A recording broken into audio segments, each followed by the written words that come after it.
Hey kids, this is Storyteller Jim. I'm ready to tell you my story. The sun just went down over the mountain. It's been kind of windy today. I hope the wind doesn't affect the microphone so much that you can't hear me. If it gets real windy, I'll get closer. But anyway, this is a Grimm's fairy tale. It's called Jorinda and Joringel. And there was an ancient forest, and in the middle of the forest there was a castle that was getting overgrown because the only person who lived there was a witch, a very ugly witch, grotesque. Her nose curved down and almost touched her chin. I mean, she was even uglier than I am. But sometimes she'd get lonely, and so she had very powerful magic, and she put a spell, an enchantment on the castle and the area around the castle. And she loved birds, and so here's what her spell did. If a young maiden came close to the castle, the witch would change her into a nightingale. And then the witch would take the nightingale inside and put her in a cage, and she had a whole room, chamber of the castle, a giant room with a couple dozen cages of nightingales. And she very carefully took care of them, fed them, and she loved to hear them sing, but she never let them out of those cages. And they were all broken-hearted because they were young maidens. But the witch didn't care for young men very much, so when men came close to the castle, they were just frozen. They couldn't move or speak or anything until the dawn morning sun hit upon them, and then they could move, but she warned them to never come close to the castle, or else next time she wouldn't allow them to leave. They'd just stay frozen. So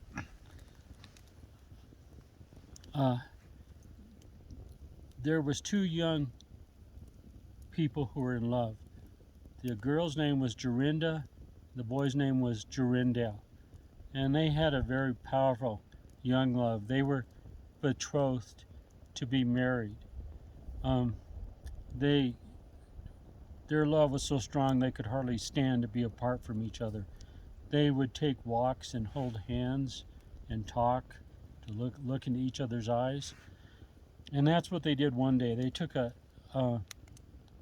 walk into the forest to be alone, and they weren't really paying attention to where they were going.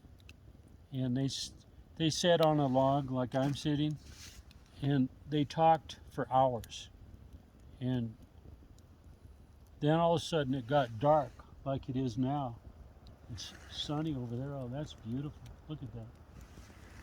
And then they realized the sun was going down behind a mountain, like is what's happening right now. So they got up and tried to find their way back, but they didn't know which way to go. They ended up going in circles, and now it was getting almost dark. And then through the trees, the castle was visible. The young lovers hadn't seen it yet, but all of a sudden they felt really sad. They didn't understand why. They had this feeling like they would never see each other again, almost like a premonition. And now let me tell you about the witch. She could shapeshift. In the daytime, she often turned herself into an owl or a cat, and in the evening she'd become a witch again. Well, an owl flew near them into some trees, and then Jorinda, all of a sudden, he saw the castle through the trees, and he was terrified because he had heard the stories about the castle and about the young women who went missing and the young men who couldn't move, and when they came back, the maiden that they were with was never seen again. So he was terrified. Jorinda started singing a lullaby, and While Jorinda was looking at the castle, he heard her singing. All of a sudden, her voice changed into a nightingale singing. Jorinda looked at Jorinda, and she was a bird. She was a nightingale. All of a sudden, the owl flew around Jorinda 3 times, flew back into some trees, and then the witch walked out. And Joringel needed to do something, but guess what? He couldn't move. He couldn't talk. He couldn't move his eyes. The witch came right up and captured the nightingale, Jorinda, took her into the castle and put her into a cage in that big room with the other nightingales. And poor Joringel, he was terrified, but he couldn't move. He got cold that night. He was shivering, but he couldn't move. And in the morning, the witch came out and put a spell on him, did some things that said, when the sun hits him, he'll be able to leave. But she warned him, don't ever come back here, or next time I won't let you leave.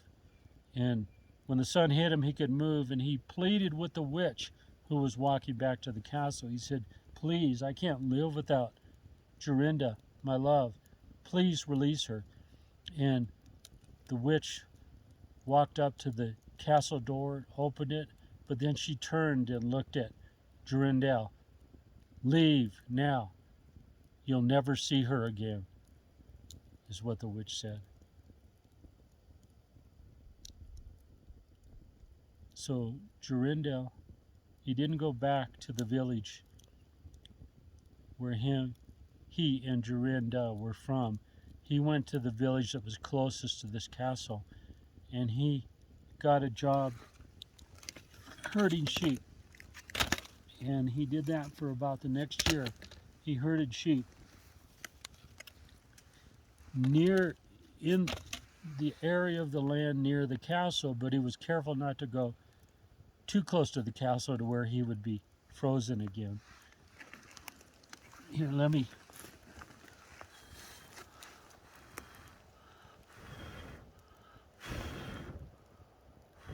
Here we go. Okay, continuing with my story. And he would often sleep out with the sheep to protect them from predators, from wolves and from bears. And sometimes you have powerful dreams when you sleep out in the wild like this, especially when it's a full moon. Joringel had this dream one night that he found, oh, my fire's going out, that he found a flower. That he found a flower, a red flower, the color of blood, and there was a pearl in the center of the flower, a beautiful flower. And in his dream, he took the flower and he took it to the castle, and the spell was broken on the castle. He was able to go in the castle and change Jorinda back to herself, and he saved her. He woke up and he remembered that dream. It was so real. He took the sheep back to the village and put them in a fence, in an enclosure. And then he searched for that flower for 8 days. On the morning of the 9th day, he found it. He was walking through the forest, and there it was, growing all by itself. And he went and looked into it, and there was a big dew droplet in the center that looked like a pearl. He picked it and he ran to the castle. He ran right up to the door, and he wasn't frozen this time. He touched the door with the flower, and the door opened. He went inside, and the witch saw him, and she shrieked at him and spit at him, but she couldn't come closer than 3 feet to Joringel because of the power, the magic in this flower. He went through all the castle looking to where the birds were. He heard birds singing somewhere. He opened a door, and there were 24 cages with nightingales in them. But which one was Jorinda? He went from cage to cage. How would he know? And then he saw the witch had taken one of the cages, was running out, running down the steps and running out the front door of the castle. He ran after her, and he caught her in the meadow in front of the castle before she got in the trees. He held on to the witch and he reached inside with the flower into the cage, and he touched the nightingale. The cage broke apart. The nightingale changed back into his love, Jorinda. She embraced him, and she was crying. They were both crying, and the witch couldn't do anything. The magic in that flower was too powerful, and in fact, the witch was never able to do any magic again after that. She couldn't put her spells on anybody or anything. And so Jorinda and Joringel, they took the flower, they went back inside, and they touched every single nightingale of the 24, and they all changed back into maidens. And they all went back to the villages where they had come from. There was a lot of celebration and rejoicing that the lost maidens had returned. There was a lot of happy young men who had been in love with the maidens. And so Joringel was a hero. And when they were married, the wedding was a huge celebration. People came from all over the kingdom and from other kingdoms. There was a lot of feasting and happiness. And those two young lovers, their happiness never died. They stayed in love their entire life until they became old people like me. And they often visited the castle again because the enchantment, the spells on the castle were gone. And it was a good story that they told to their children. And the story's been passed on generation and after generation.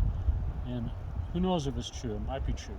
Finally, the Grimm's brothers heard it, and they wrote it down in the 1800s.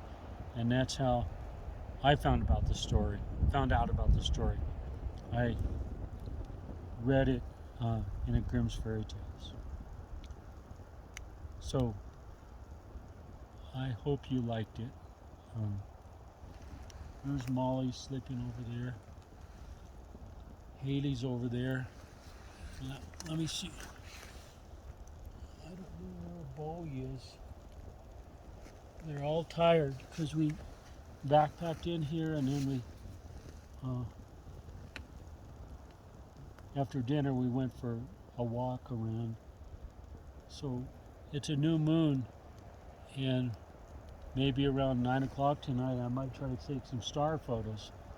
New moon means it's going to be very dark tonight. In fact, what moon we have is on the other side of the earth, so it's going to be very dark tonight.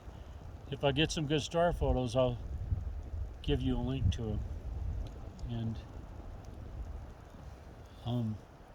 I hope no bears or mountain lions come, or no witches tonight after dark, because I'm all by myself here. But actually, I'm not by myself. I have 3 border collies with me, Haley, Molly, and Bowie. So thanks for listening to my story by the campfire. And I'm really hoping that next fall I'll get to come back into the schools with the other storytellers and tell you stories in person. That would be really nice, instead of telling my stories to a camera on a tripod. But this has been nice. I've enjoyed this. I'm imagining that you're all listening to this. So take care, kids. Thanks for listening.